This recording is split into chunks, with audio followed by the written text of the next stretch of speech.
Hi guys, my name is Molly Bahrain. I work for The Big Garden and I'm the Kansas coordinator, and I'm based in Stillwell, Kansas. Today I'm going to talk to you about garden site selection. Many folks are starting new vegetable gardens this year and are wondering where's the best place to put my garden. And depending on if you have an in-ground bed or a raised bed, many factors need to be considered before you decide where to put your garden.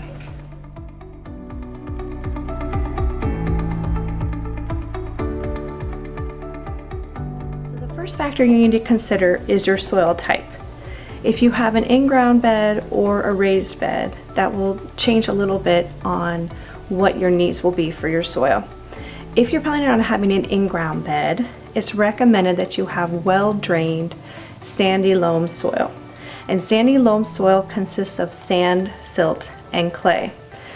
Many soils are not ideal, and you do need to add compost or manure to improve your soil conditions. And compost or manure can add nutrients to your soil. It can improve soil moisture content as well as aeration. Now, if you're planning on building raised beds, it's recommended that you fill your raised beds with a topsoil compost mix. It is not recommended that you use your existing soil to fill your raised beds, and that's because many soils in the Midwest have a lot of clay, and if you add those to a raised bed, you'll have a lot of compaction and you'll have poor aeration. So it's recommended you do not use existing soil, but to add a topsoil compost mix. Now, many large cities will have companies that make this soil specifically for raised beds and can deliver that soil to your property.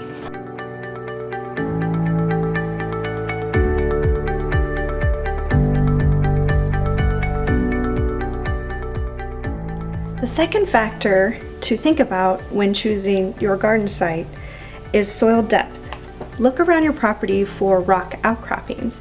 That may be a sign that you have shallow soil. Typical topsoil is 4 to 12 inches deep.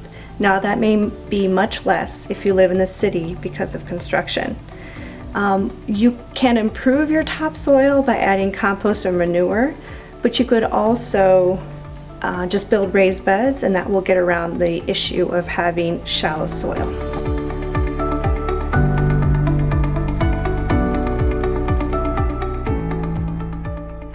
The third factor you need to consider when choosing your garden site is your slope.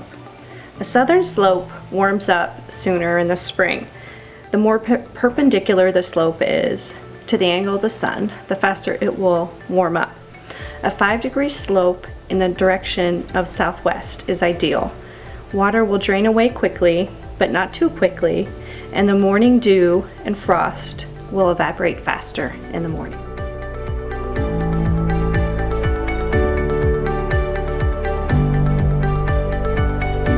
The fourth factor is air drainage. Low-lying areas will not provide adequate aeration for your plants in your garden. Stagnant air encourages fungal diseases, holds air pollution, and will stay colder on frosty nights. A flat area at the top of the slope is an ideal location, but I know for many homeowners, we don't have a lot of choices, so just do the best you can. Just find the best location that you can for your garden.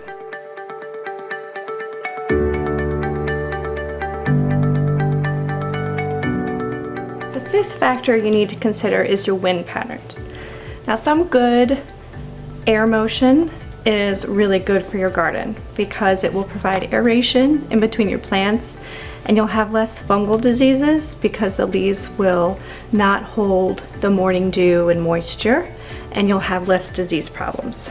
But you can also have excessive wind, and that can cause physical damage to your plants, wind-borne soil erosion, and provide less than ideal growing conditions.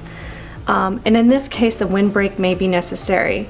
Having a line of trees or shrubs can help break up those wind patterns and provide a better growing condition for your garden.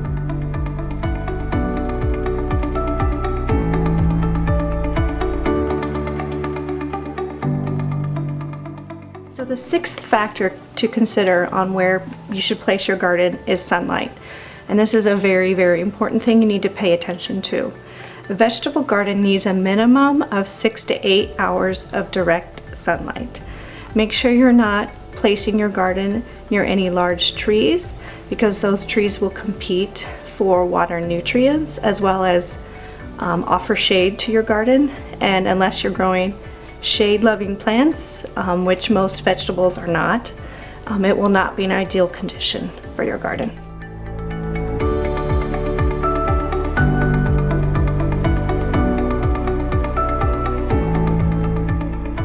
Seventh factor to consider on where to place your garden is water access. One of the most important things you need to think about is how are you going to get water to your garden.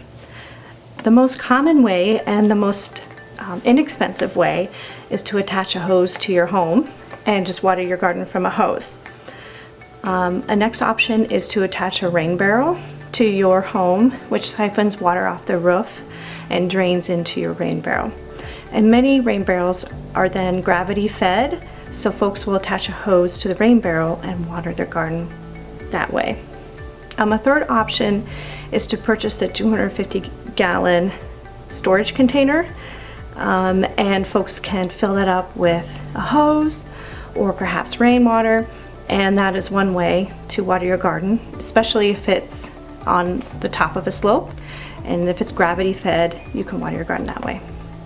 The fourth is for folks who are starting a new garden and they don't have access to water. So it's not near a home or a barn or a building, but it's a great location for a garden, but it's not near any accessible water. So in that case, you would build a frost-free hydrant. That's great because it's below the frost line, and so that pipe will not freeze in the winter.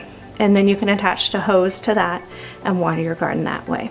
That is the most expensive option, but that is the only option for many folks who don't have access to water.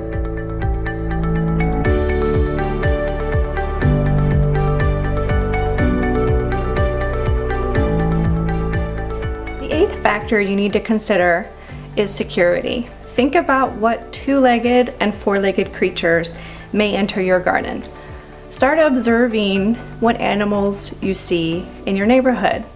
The most common garden pests will be deer, rabbits, dogs, squirrels, and moles. And also, if your garden is in a highly public visible area, you may have some issues with vandalism, so a fence may be necessary. Consider what type of fence you will build for your garden, and I recommend that you build your fence before you start your garden. The type of fence that you build will all depend on what you're trying to keep out.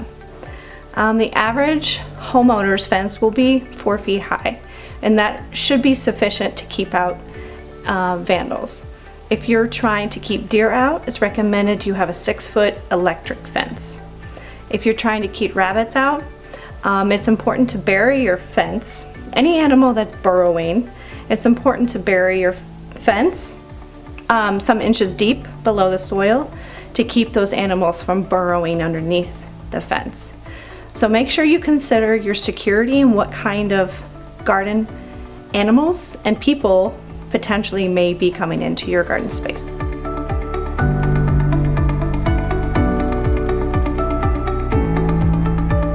The last factor to consider is the orientation of your rows or your raised beds. Unfortunately, this is not a one-size-fits-all answer, and there are many factors to include when deciding your garden or raised bed orientation. First would be the slope. If you're planting on a slope, make sure you orient your rows or your raised beds perpendicular to the slope of the hill. The second would be shade. If you have a home or a fence or trees nearby, try to minimize the amount of shade that is reaching beds. So that may also change the orientation of your raised beds or your rows. Thirdly is consider the height of your plants. Do not plant tall plants on the south side of your garden, and that's because they will offer shade to the plants on the north side. So you want to reduce that by planting your low-lying crops such as lettuce, strawberries, and squash on the south side of your garden and plant your tall vining crops like tomatoes and cucumbers on the north side. Now, it's recommended if you live in the northern hemisphere, it is best to orient your rows north and south. That is ideal. But if you have other factors like a slope or shade, you may want to change your orientation. Really, in the summertime, it doesn't matter too much which way you orient your rows. It matters more in the spring and the fall because the angle of the sun is lower. So pay attention to the angle of the sun. It really depends on what part of the country you live. Just pay attention to the sun and try to maximize the amount of sunlight that your garden is reaching. So I hope this was helpful for you, and I hope you find a great location for your garden and you're ready to start your raised bed or your in-ground garden plot. We will have some videos coming in the future on how to prepare your garden bed and what plants you can plant direct seed and vegetables you can plant with transplants. So we have lots of videos coming up in the future. If you have any questions, please reach out to us. We are also available on Facebook and Big Garden website, which is www.biggarden.org. Thanks so much. I hope you enjoyed this video. Bye.